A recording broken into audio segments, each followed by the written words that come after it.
नमस्कार दोस्तों। जहां एक और पुतिन भारत में मौजूद हैं, वहीं अमेरिका की घबराहट भी साफ झलक रही है। इसकी पुष्टि इस बात से होती है कि वॉशिंगटन पाकिस्तान पर भारी प्रतिबंध लगाने की तैयारी कर रहा है। इस विषय पर विस्तार से चर्चा करेंगे। इसके साथ ही कल प्रधानमंत्री मोदी और पुतिन को फॉर्च्यूनर में यात्रा करते हुए देखा गया। आखिर इस गाड़ी का चयन क्यों किया गया? अगर आप हमारे चैनल पर नए हैं तो जल्दी से सब्सक्राइब करें, वीडियो को लाइक करें और दोस्तों के साथ शेयर करें ताकि आपको देश और दुनिया से जुड़ी हर बड़ी खबर सबसे पहले मिलती रहे।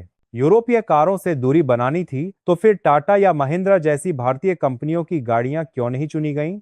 यह अपने आप में एक बड़ा प्रश्न है और इस मुद्दे पर भी हम इस वीडियो में चर्चा करेंगे। अंतर्राष्ट्रीय राजनीति में यदि किसी नेता का मिजाज सबसे ज्यादा बदलता रहता है तो वह डोनाल्ड ट्रंप है। वह कब किस देश से रिश्ते सुधार लें और कब वह किसी देश के खिलाफ खड़े हो जाएं, इसका अंदाजा लगाना मुश्किल है। इस समय अमेरिका में पाकिस्तान को लेकर परिस्थितियां तेजी से बदल रही हैं। पहली बार 44 अमेरिकी सांसद, जिनमें रिपब्लिकन और डेमोक्रेट दोनों शामिल हैं, इकट्ठे होकर एक संयुक्त पत्र लिख चुके हैं। इसमें उन्होंने मांग की है कि पाकिस्तान के सेना प्रमुख जनरल आसिम मुनीर और कई उच्च अधिकारियों पर सीधे मैग्नेट्स की प्रतिबंध लागू करने की मांग की गई है। यही वह कानून है जिसके तहत किसी देश के शीर्ष राजनीतिक या सैन्य व्यक्तियों पर कड़े प्रतिबंध लगाए जाते हैं और विदेशों में मौजूद उनकी संपत्तियां तुरंत फ्रीज कर दी जाती हैं। सांसदों ने आरोपों को बेहद गंभीर बताया है। उनके मुताबिक पाकिस्तान की सेना बलूच कार्यकर्ताओं के साथ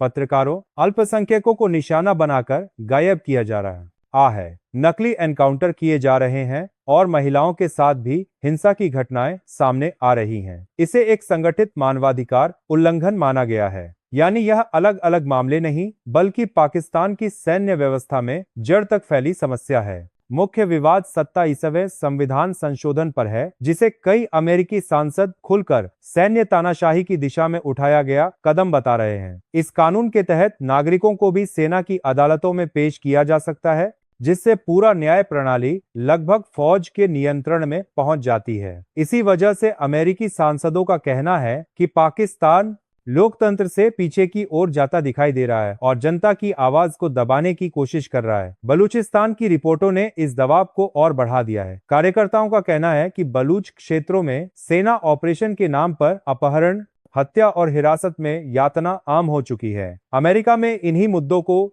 इस दबाव को ताकत मिली है। आप ही अभी आरएनसी अभी के साफ हो जा रहे हैं, जिसके बाद कांग्रेस में पाकिस्तान के खिलाफ कार्रवाई की मांग और तेज हो गई है। यह पहली बार है जब इतनी बड़ी संख्या में सांसद एक साथ खुलकर पाकिस्तानी सेना के खिलाफ खड़े हुए हैं। अब यह दबाव केवल अमेरिका तक सीमित नहीं है, बल्कि ब्रिटेन के सांसद भी पाकिस्तान में मानवाधिकार मामलों में कड़ा रुख अपनाया गया है। सुरक्षा कारणों से फिनलैंड ने अपनी एम्बेसी बंद कर दी है और यूरोपीय संघ पहले ही चेतावनी दे चुका है कि पाकिस्तान को मिलने वाला जीएसपी प्लस ट्रेड लाभ कभी भी रोक दिया जा सकता है। इसका असर यह होगा कि पाकिस्तान की अर्थव्यवस्था को अंतर्राष्ट्रीय स्तर पर भारी झटका लग सकता है। तैयारी अंतिम चरण में है। अमेरिकी सांसदों के पत्र का असली असर आने वाले हफ्तों में दिखाई देगा। अगर विदेश मंत्रालय इन सुझावों को स्वीकार कर लेता है तो पाकिस्तान की सेना और आईएसआई के अधिकारियों पर यात्रा प्रतिबंध लगाए जा सकते हैं, फंड फ्रीज किए जा सकते हैं और उनकी अंतर्राष्ट्रीय गतिविधियां रोकी जा सकती हैं।